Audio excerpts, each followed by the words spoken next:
For many of us, 2020 has meant more time right here, relying on technology to keep our personal and professional lives moving forward. But what if you couldn't get online? That's what millions of Americans deal with every day. We'll show you what's being done to make sure people in rural communities can get online, how technology is evolving. It has literally changed the lives of hundreds of people in our town. And helping us get through this pandemic. This is The Race. Welcome to The Race. I'm Chris Stewart. We're here in McKee, Kentucky. This is a small town that is off the beaten path, hours from the closest major city. The lifestyle here is one that could feel cut off for some, but this community is as connected as any in America. It could be easy to miss the stories of small towns. We were just financially destroyed. And it could be easy to write off the people. We couldn't afford anything. In 2015, Matthew Muncie's story was that of a husband and a father. A man who was looking for work. I get really emotional when I talk about my family. And was lost. You go into the store and your kids are you know, they're wanting things and you can't give it to them. The right job can be hard to find in a place so tucked away. We have one stoplight in the whole county. Keith Gabbard is a proud son of McKee, Kentucky. It's a great community with great people.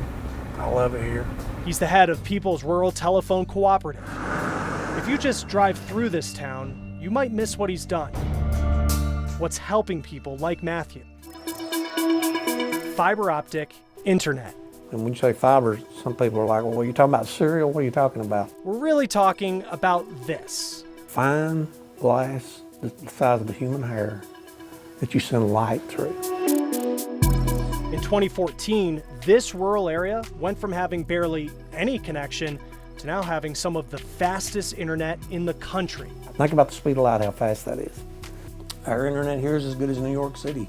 Lorraine Valenti can back that up. The native New Yorker bought a property in McKee about a year ago. It basically stated in the listing, high-speed internet access, and it's like, really? Like how high speed is that internet access? But it was. Keith says grants and loans covered most of the network's $50 million cost. One of the biggest payoffs? Opportunity. We're talking about people that may have been working at a gas station before for minimum wage, and now they're doing tech support for Apple from their home. In fact, Matthew now works doing customer support for a major tech company. If it wasn't for the internet, I couldn't do my job, period. But the connection is to more than just the internet. For him, it's to a new life. And now, when they're in a store, they ask for something, to be able to say, yeah, baby, go ahead. Daddy'd love to buy that for you. Access to high-speed internet is becoming a major election year issue, especially as more people work and learn from home. Almost 60 million people in this country don't have the option to get high-speed internet.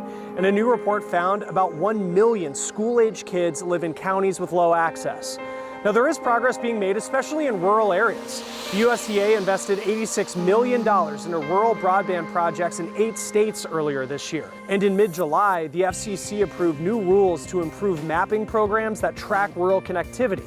Now, there's a bipartisan bill in the House to establish universal broadband access. Another bill would heavily invest in rural access.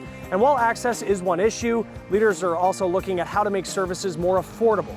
In one school district, almost 1,000 students are learning online without having to connect to the internet. Amanda Brandeis shows us how. The switch to virtual learning came with little warning. Yes, there was an announcement, and my initial thought was not fear, but more of daunting. I was overwhelmed. Because for Paula Goswiller, it meant converting her kitchen into a classroom for 5. Yes. Vincent, Valerie, Veronica, Victoria, and Victor are all in different grades. There's also Valentina, though it'll be a few more years until she's on Zoom calls. We did not have internet at the time in our house, and just the thought of homeschooling without internet or technology was a little bit daunting. The kids attend St. Rita's Catholic School in Southeast San Diego, which was able to secure devices for each student before the pandemic thanks to a donation. When school went virtual, iPads and Chromebooks were deployed to students in need. The inconsistency of internet and things like that really made it challenging for a lot of our families. Principal Gina Olson says nearly half of the students needed a device. It would have been an expense that maybe it would have hurt us elsewhere with groceries or mortgage. Like many families, the Goswillers were forced to add an internet bill to their list of expenses, but not all can afford to do this. Before the pandemic, they could stay after school, they could go to the library, maybe a McDonald's parking lot or a Starbucks. Angela Baker works for the San Diego tech giant Qualcomm, the company that helped turn our cell phones into smartphones. Now they're putting some of that technology into computers. With people getting so used to their smartphones and the experience of always being on, great battery life, and being able to use it anywhere you are, no matter where you are, we kind of took that concept and applied it to the PC market. With help from manufacturing partners, Qualcomm built computers with cellular connectivity that don't require Wi-Fi to get online. They donated 900 of these computers to students in the San Diego Unified School District. If kids don't have access to these devices and to connectivity, they're really going to be behind. I think this was a wake-up call for everyone. While the Goswillers now have internet, they had to return the extra devices for the summer, even though they still have homework to do before the new school year begins. Yeah, to kind of make sure you're not like goofing off all summer. But they're making it work, sharing the devices they do have and figuring it out as they go. We're ready to just take it on and just mark the days off on the calendar for the day that they can go back physically. For The Race, I'm Amanda Brandeis reporting. Technology is advancing how we detect and treat certain medical conditions. Alexa Liaco found one way it's helping predict certain coronavirus cases. It just hit me like a flash. COVID-19 is a network theory problem. Easy for him to say. That's Carnegie Mellon mathematics professor Po-Shen Lo. On top of his university classes, Lo teaches math to middle schoolers online. In math, we actually love to see these kinds of cute coincidences. He's also the national coach for the U.S. Math Olympiad team. But when the pandemic hit, Lo wanted to take on one more project. I like things that are supposed to be impossible. Stopping the spread of the coronavirus seemed to fit the bill. The only way you can control this disease is in helping people to know whether or not COVID is coming close to them in advance.